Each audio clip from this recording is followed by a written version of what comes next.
Vamos falar de Bragantino e Cruzeiro? Temos já o Vladimir Bianchini ou ainda não? Já? Então vamos ver os gols primeiro desse empate, jogando lá em Bragança. Bragantino sonhou ali que ia sair da zona do rebaixamento. Ficou quase o jogo inteiro, né? Porque saiu na frente com esse gol do Sacha, mas levou o empate lá no final. Eu tô sendo muito rigoroso ou o Cássio podia ter pego essa bola do Eduardo Sacha? Foi mal, Cássio. Na minha né? visão, ele foi mal. Poderia ter pego essa bola. Gol muito rápido. O Cruzeiro demorou muito para conseguir responder. Embora o Cruzeiro tenha tentado ter iniciativa e criar chances, o Cruzeiro é um time, assim, voltando na nossa conversa sobre o Fluminense, é um time que ainda tem muita dificuldade de criar tantas chances de gol. Assim, hoje finalizou bastante, mas no primeiro tempo mesmo, o Cleiton trabalhou muito pouco. Muito pouco. No segundo tempo, o Cruzeiro passou a ter, de fato, mais volume, muito cruzamento, muita gente ali dentro da área, atuações individuais ruins do ataque. O Lautaro Dias foi muito mal como centroavante, não é a função que ele se sente mais confortável para jogar. E aí, na base do abafa mesmo, da pressão de muita gente lá dentro da área, o Cruzeiro consegue o gol de empate com o Ramiro, que para o Cruzeiro é muito importante nessa briga, né, pelas últimas 2 vagas de Libertadores. Tem um confronto direto entre Corinthians e Bahia na terça-feira. E o Cruzeiro ali na espreita, para ver se fica com uma das vagas. O futebol que o Cruzeiro joga hoje não é um futebol que inspira confiança. Não sei qual vai ser a leitura do Denis sobre o jogo. O Cruzeiro foi melhor que o Bragantino no segundo tempo, especialmente, mas é um time com dificuldade de mostrar uma evolução mais consistente. Não sei se vai ser suficiente para garantir uma vaga na Libertadores. A frustração da Sul-Americana lá ainda existe, mas hoje, pelo volume de jogo que teve na segunda etapa, mereceu buscar o empate. É incrível como os 2 gigantes mineiros chegaram nesse final de temporada com enormes expectativas e vão terminando assim, parece que de uma forma... Se arrastando, né? Se arrastando, tanto o Galo quanto o Cruzeiro. Temos o Vladimir Bianchini, ao vivo lá de Bragança, para trazer mais informações desse empate entre Bragantino e Cruzeiro. Boa noite, Vladimir. Boa noite, Abel. Um grande abraço para você, para todo mundo ligado aqui nos canais ESPN, aqui no estádio Nabi Abichedi. Empate do Cruzeiro com o Bragantino. O Bragantino segue na zona de rebaixamento, 18ª posição, 12 jogos sem vencer. Já o Cruzeiro fora da zona de classificação para a Libertadores da América. A Raposa, que no segundo tempo, como vocês mesmos disseram, pressionou muito até conseguir a questão do empate, mas durante o jogo a torcida protestou bastante, pediu raça para o time, também em alguns momentos xingou o técnico Fernando Diniz, e quando a bola parou de rolar no estádio Nabi Abichedi, a torcida do Bragantino também ficou bastante revoltada, porque não está conseguindo sair da zona de rebaixamento. Vocês mesmos falaram a respeito de expectativas. O Bragantino começou o ano disputando a pré-Libertadores com o Botafogo, quase conseguiu eliminar o Botafogo, e agora está às vésperas aí, se não conseguir um milagre nas últimas 2 rodadas, pode cair para a Série B. A gente está esperando aqui os jogadores passarem, justamente para a gente conversar com o pessoal do Cruzeiro, também tem as entrevistas coletivas do técnico Fernando Seabra e também do técnico Fernando Diniz, e a gente vai vendo aqui um clima no estádio Nabi Abichedi ruim para os 2 times, né? Que o resultado não ajudou nenhuma das equipes. Então a gente vai conversar com os personagens e ver a respeito desse empate. Lembrando que na próxima rodada o Cruzeiro enfrenta o Palmeiras. E será com portões fechados. Pelo menos a princípio a CBF fez essa determinação de portões fechados no jogo. Mas assim, a questão do governo mineiro pode pesar nesse sentido. Eles vão entrar com algum tipo de recurso para justamente reverter essa decisão. Mas a princípio, Cruzeiro e Palmeiras na próxima rodada com portões fechados, Abel. Achei meio estranho isso aí. O Cruzeiro não acaba sendo muito prejudicado com essa decisão? Sim.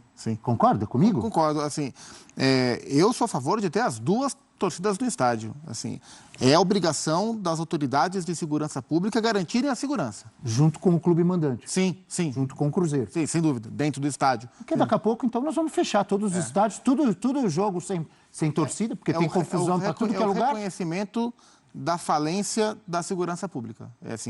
A gente teve uma guerra, né, entre as torcidas recentemente, com morte, com um monte de coisa, foi horrível de fato, mas daí você não conseguir garantir segurança dentro do estádio, é aquilo que a gente discute todo ano aqui em São Paulo. É a falência da competência da segurança pública dentro do estádio de futebol. Assim. É lamentável, e fechar os portões dos estádios como um todo, para mim, é a pior das decisões. E tudo isso consequência daquela briga, aliás, Uma coisa deprimente, culminou inclusive com a morte de um criminosa. torcedor do Cruzeiro, uma emboscada Sim. na estrada. Foi na Fernão Dias? Foi na Fernão Dias, né? Torcidas organizadas, enfim, uma vingança da principal organizada do Palmeiras, com torcedores também da organizada do Cruzeiro. E aí, depois disso tudo, quer dizer, vai jogar Cruzeiro e Palmeiras na 37ª rodada e não vai ter torcida no estádio. Eu acho um absurdo, assim. Você influencia uma reta final de Campeonato Brasileiro. Inevitável, né? Esportivamente, você tem uma perda muito grande. E a gente está falando de um jogo que pode ser importante mais na briga direta pelo título. E, obviamente, é o reconhecimento, mais uma vez, da falência do Estado. Sim. Você não soluciona o problema. Né? A gente fala muito sobre os casos de violência e existiu uma rixa muito grande, que já existe, né, entre as organizadas ali de Cruzeiro e de Palmeiras. E as duas brigas que aconteceram, elas foram nas estradas, né? Teve uma primeira, quando se cruzaram, né? Quantos anos tem isso, né? Sim. Teve ali uma emboscada, né, recente da torcida do Palmeiras, que infelizmente um torcedor acabou morrendo. Mas eu acho que esse tipo de solução não soluciona absolutamente nada. Eu lamento muito que numa reta final de Campeonato Brasileiro, não vai ter público para evitar uma briga. Eu espero que a segurança pública consiga de uma agir briga que aconteceu no meio da estrada e que controle o clube tem sobre isso? Sim. Os clubes? Não tem. Não é? Não tem. Realmente inacreditável. Vamos falar do campo, do Cruzeiro? Vamos falar do campo. Diga lá, Zupac. É um time que continua com... nesses últimos jogos, no de hoje e no anterior contra o Grêmio, é um time que passou a conviver com desfalques importantes, né? A gente viu, por exemplo, na final da Sul-Americana, onde o Cruzeiro não foi bem. Quem jogou bem no Cruzeiro? O Matheus Henrique, está fora. O Cruzeiro é um time que marca poucos gols. Quando marca, quem marca? Caio Jorge, está fora. E o Gabriel Veron também está fora. Então o Cruzeiro já é um time com problemas. O time nas mãos do Diniz, ele evolui muito pouco. Ele joga bem poucas vezes. E ainda tem desfalques que individualmente acabam impactando no coletivo. Então o Lautaro Dias, como centroavante, não foi bem. O Barreal, jogando como meio-campista, um meio-ponta ali, também não foi tão bem. Então, assim, o Cruzeiro sofreu um gol cedo e é um time que sofre muitos gols, quase sempre sofre gols, com desatenção defensiva, com espaço das suas linhas defensivas. E aí, a partir daí, teve que remar, teve que, como a gente falou do Fluminense, teve que correr na subida o jogo inteiro. No primeiro tempo tentou, mas agrediu muito pouco o goleiro Cleiton, capitão do Bragantino. Na segunda etapa, o Diniz mexeu na equipe, colocou o time um pouco mais à frente. O William, especialmente, o Diniz pediu muito no segundo tempo para o William jogar como se fosse um ponta mesmo, e ele é um jogador muito importante para o volume de jogo do Cruzeiro. E aí o time passou a criar mais, finalizou mais, terminou acho que com 19 finalizações, e conseguiu no finalzinho com o Ramiro o gol de empate. Mas é um time Foram que... 22. 22 no final, é isso. No instante do gol eram 18. Conquista um ponto importante. No segundo tempo rendeu melhor. Mas, de novo, Abel, é um Cruzeiro que repete um roteiro de sofrer gols no início dos jogos. Foi assim contra o Corinthians com o time reserva. Foi assim contra o Racing na final da Copa Sul-Americana.